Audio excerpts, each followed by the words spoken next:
Three women solving crimes without bras. When Aaron Spelling pitched that idea to ABC, the executives nearly fell out of their chairs laughing. They called it the worst idea they'd ever heard. But a few months later, America couldn't look away.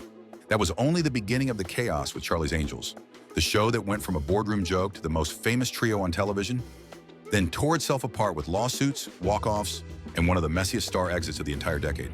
So grab your feathered hair and your rotary phone, because today we're dialing the speakerphone back to 1976 to uncover the behind-the-scenes drama and genius of Charlie's Angels.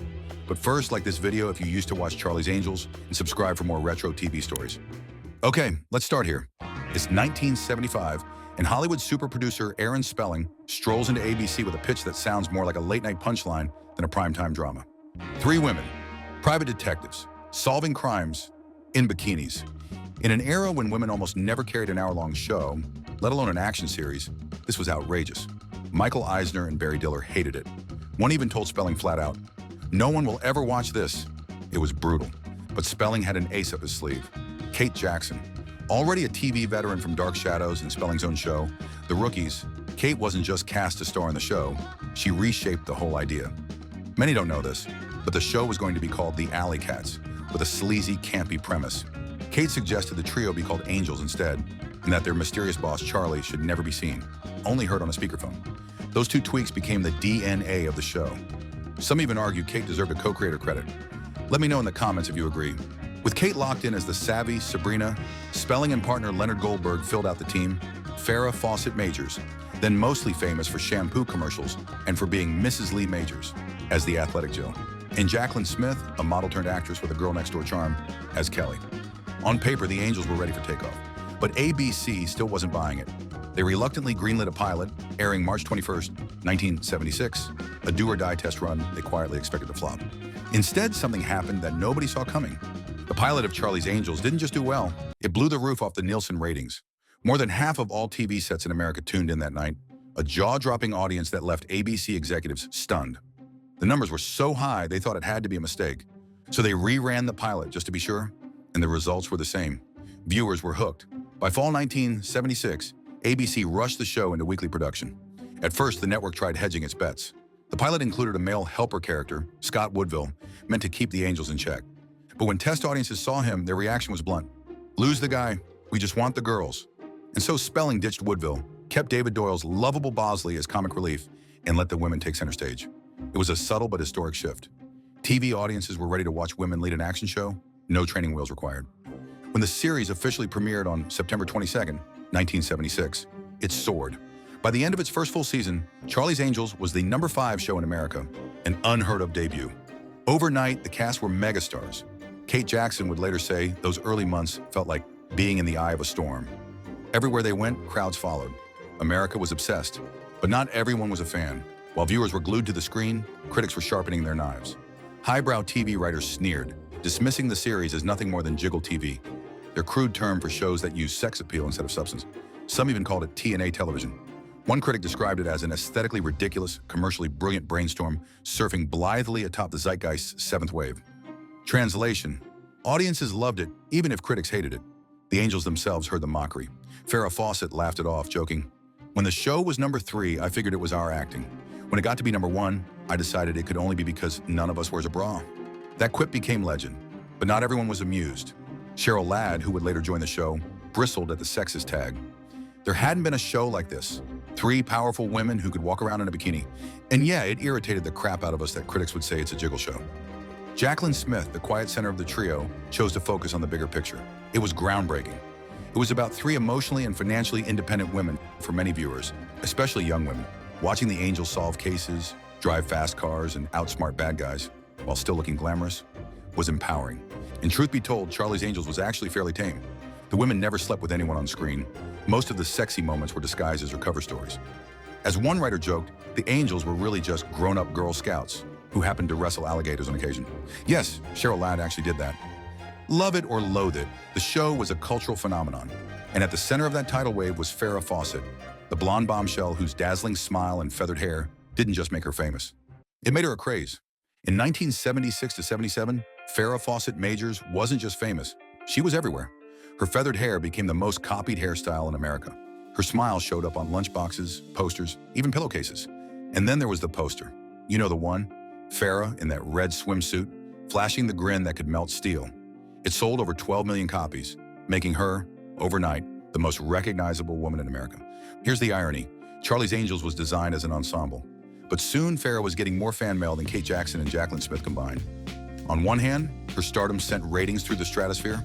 On the other, it cracked the show's chemistry. Farrah later admitted, "I felt uncomfortable when I got more attention." Behind the glamour, Farrah was drowning. 14-hour days, 6 days a week, then press tours on her day off. Paparazzi hunted her like prey, and at just 29, she was already exhausted. At home, things were no easier. Her husband, Lee Majors, the $6 million man, was notoriously old school. Rumor even swirled that her contract included a clause that she'd be home in time to cook him dinner. Anyway, Lee pushed her to quit while she was on top, and Farrah wanted more anyway.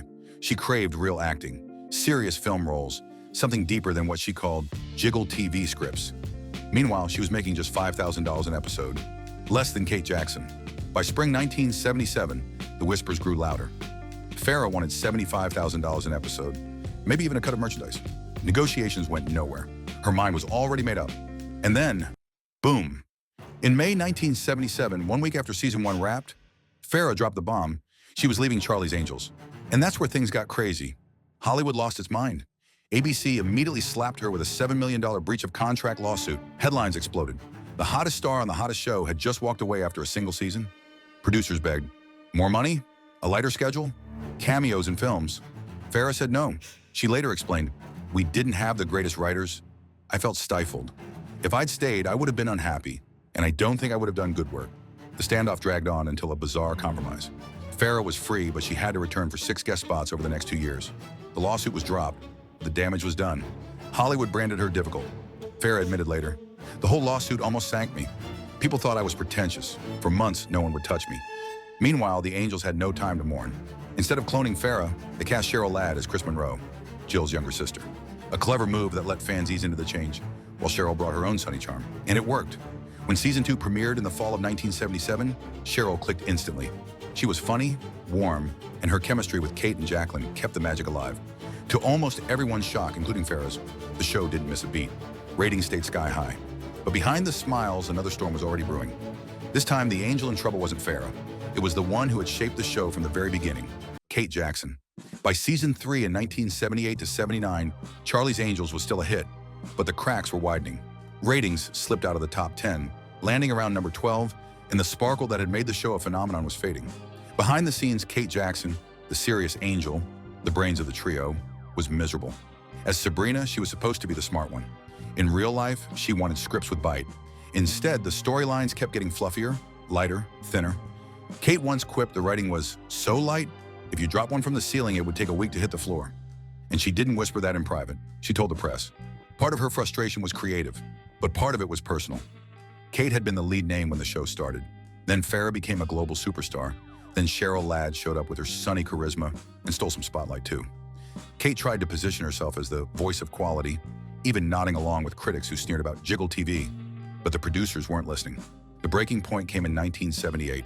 Kate scored the only Emmy nomination Charlie's Angels ever got. Huge moment, right? Except the ceremony clashed with a shooting day. Producers refused to rearrange the schedule. Kate was livid. Then during hiatus, she was offered the role of a lifetime. Kramer versus Kramer opposite Dustin Hoffman. Spelling said no, the show's schedule came first. That part would go to Meryl Streep and win her an Oscar. Imagine being Kate years later, watching Streep on stage and thinking, that should have been me. By spring 1979, the storm finally broke. Depending on who you ask, Kate either quit or was pushed out. She met with Spelling and Goldberg, asked to be released, and they didn't fight her. Spelling even announced she was being dropped for the good of the show. Kate didn't argue. After season 3, Sabrina was gone. For fans, it was a gut punch. 2 original Angels gone in 2 years. As Jaclyn Smith later admitted, when you think about Charlie's Angels, you think about 3 specific people. The first season was the most fun for us. It was never quite the same after that, but ABC wasn't ready to bury their cash cow. They turned Kate's exit into a full-blown media circus. The new Angel Hunt. Headlines everywhere. Paparazzi camped outside casting calls. Their pick? Shelley Hack, the face of Revlon's Charlie Girl campaign. The press had a field day. The Charlie Girl becomes a Charlie's Angel. On paper, Tiffany Wells was sophisticated, classy, the perfect upgrade. In reality, the chemistry never landed. Ratings slid to number 20. By February 1980, after just one season, Shelley was out. She later shrugged it off. A business decision was made. Who's the obvious person to replace? The new kid on the block. Producers tried again. Enter Tanya Roberts in season 5, hyped as the street-smart model-turned-PI Julie Rogers. The promos plastered her face everywhere. People magazine even snarked, "Is the jiggle up?" But by then, audiences had moved on. The timing couldn't have been worse. A 1980 actors' strike delayed the fall season. The show bounced between time slots. Viewers gave up trying to find it. Ratings collapsed. By 1981, the Once Mighty Angels ranked 59th out of 65 shows. And then, silence. Not with a bang, just a quiet cancellation. So did all the drama help or hurt? On one hand, the endless shakeups kept the show in the headlines. Farrah quits. Kate fired. New Angels hunted. Every season brought spectacle. But long-term, it destroyed the magic of that first trio. By the time Tanya Roberts arrived, viewers had whiplash. The novelty was gone. The critics, who always hated the show, finally got their wish. As one TV historian summed it up, Charlie's Angels was enormously popular, yet critically despised. And once the popularity faded, there wasn't enough goodwill to save it. Now it's been more than 4 decades since Charlie's Angels first lit up TV screens, and the legacy hasn't dimmed a bit. The show didn't just leave a mark on pop culture. It kicked the door open, feathered hair and all, for women in action entertainment. The Angels walked so future female ensembles could run, yes, in high heels. The brand itself proved bulletproof. That iconic silhouette of 3 women back-to-back with pistols in the immortal line, "Good morning, Angels," became pop culture shorthand. Hollywood just can't leave it alone. Big-budget films in 2000 and 2003 with Cameron Diaz, Drew Barrymore, and Lucy Liu turned the concept into campy fun and box office gold. ABC tried a TV reboot in 2011, but that was dead on arrival. And in 2019, Elizabeth Banks directed a new film that leaned hard into girl power. Not every reboot soared, but the fact they keep trying tells you everything. Charlie's Angels is too iconic to stay grounded, but the influence goes way beyond sequels. The Angels cracked open the TV vault for female-driven action. Without them, would there have been Cagney and Lacey? Alias, Buffy the Vampire Slayer, Charmed. What once seemed outrageous, 3 women leading a primetime crime show, became normal. Actress Tricia Helfer summed it up best. It really opened doors for women. Now, there are so many female shows. Of course, the show also left behind that infamous nickname, Jiggle TV. For decades, it was shorthand for style over substance, skin over script. Critics sneered, rolled their eyes, and wrote it off. But modern reassessments have been kinder. Cultural critic Camille Paglia praised it as an effervescent action-adventure showing smart, bold women working side by side. And Cheryl Ladd never forgot the fan letters from young girls. For all its camp and cheesecake, the Angels inspired a generation. And let's be honest, the camp was part of the fun. The flashy cars, the glamorous disguises, the slow-motion hair flips, and that theme song you can probably hear in your head right now. Classic episodes like Angels in Chains, with the Angels undercover in a women's prison, chained together in the mud, are still comfort food for TV junkies. Nobody remembers the critics. They remember the sisterhood, the smiles, and the way those 3 women absolutely owned the screen. If you're still here, leave a thumbs up in the comments to let me know. Thanks for watching.